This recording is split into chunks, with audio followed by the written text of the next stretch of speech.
And recently, one of the military historians from Australia came over to one of the TAF meetings, and he mentioned about the word karat, which is spelled like this: Kof, Resh, Tav. If you look at the book of Genesis, chapter 15, God made a covenant with Abraham. And God says, you need to bring a heifer, a ram, a goat, and a pigeon dove, and something else, 5 animals. And God says, cut the animal into 2. So if you can imagine, every one of the animal, the heifer, the ram, and the goat, you have to cut it into half.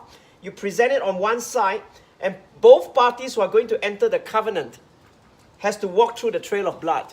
No, I'm not going to cut my little chicken. By the way, the 2 little birds were not cut into 2 if you read Genesis chapter 15. Okay, back to you. All right, baby.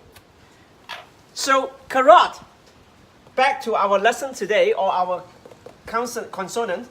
Karat is actually means to cut. It is very interesting.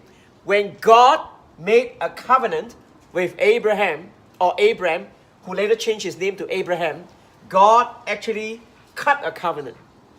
So you see, if you were to learn it in English, to make a covenant, doesn't do it, might. It doesn't do justice to the kind of seriousness of covenant that God is talking about.